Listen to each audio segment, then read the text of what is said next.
Welcome to the Rusted Garden. It's Sunday, March 13th. These are some cool weather crops that I started indoors. They've been out here in my greenhouse, so they've hardened off. They're used to the sun. They've been growing since February 13th. So I have kohlrabi right here, three kinds of beets. This is a tall top red beet. This is an orange beet, cylindrica beet, and then this is bull's blood over here. Cool weather crops like cool nights, 40, 50, 60 degrees. They grow best in cool weather. They don't really like the day temperatures, getting past 80 degrees.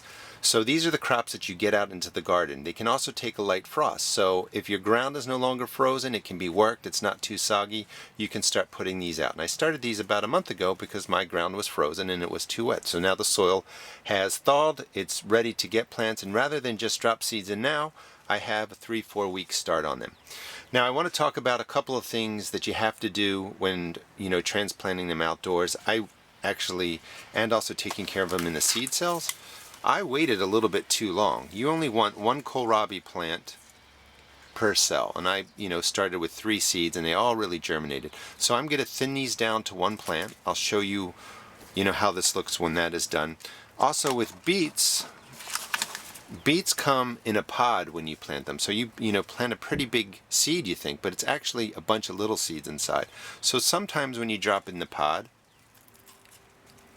one plant comes up just like this. That's great because you only want one plant.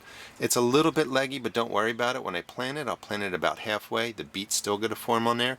This is also a tall top. It's really grown more for the leafy greens. You can eat the leafy greens of beets. So in this case, 2 plants came up. I'm going to thin it down to 1. In this case, 3 came up, and I'm going to have to thin that down to 1 too. And you can see, how much smaller really these are compared to this one, because you have 3 plants competing for actually the nutrients in the seed coat. So I'll thin these down to a single plant. If you were not worried about actually growing the beet, you don't have to thin them down. If you're just growing it for leaves, just put these into a container, feed them with a nitrogen fertilizer. They'll grow nice leafy greens. You can eat them, use them in your salads. But if you're growing them to grow a beet, you want to thin them down to 1 plant. Let me just show you.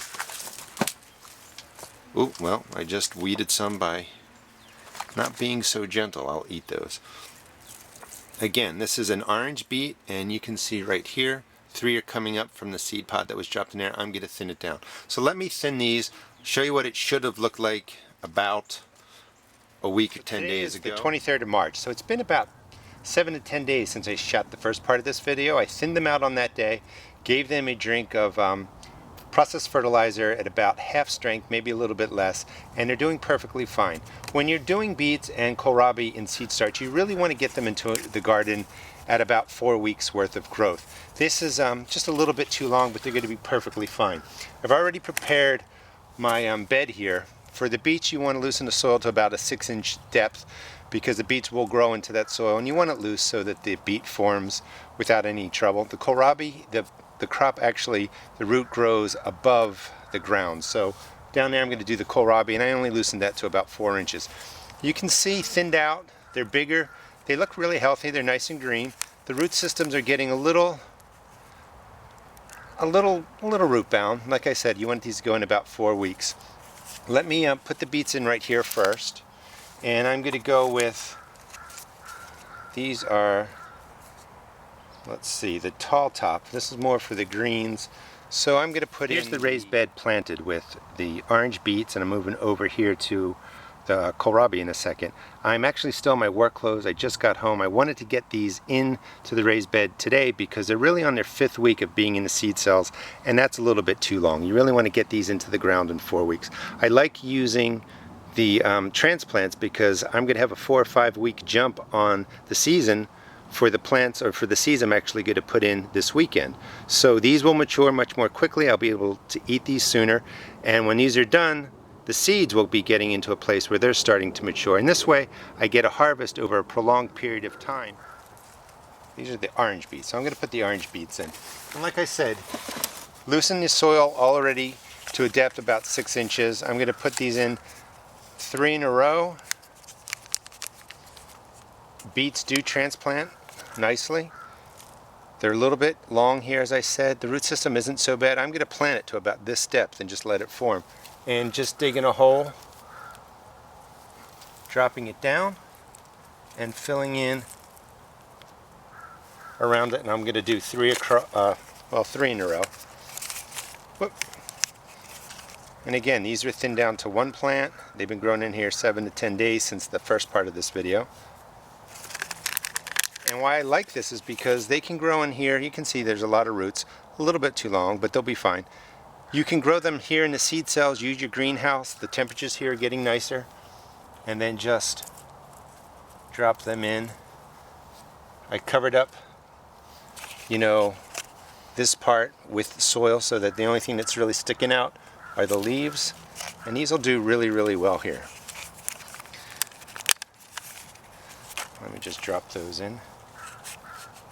And I'll do that. Whoop, that one's a little bit too deep, so just reach under it, lift it up.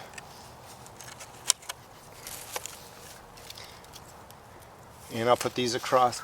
Down here is where the kohlrabi's going to start. They get bigger and leafier. I'm going to put 2 into this space.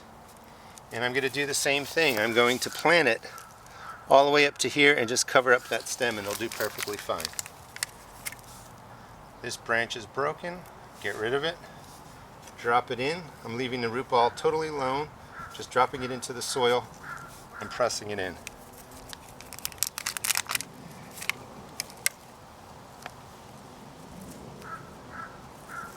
And that's all you do to get your kohlrabi into the ground, your beet transplants into the ground.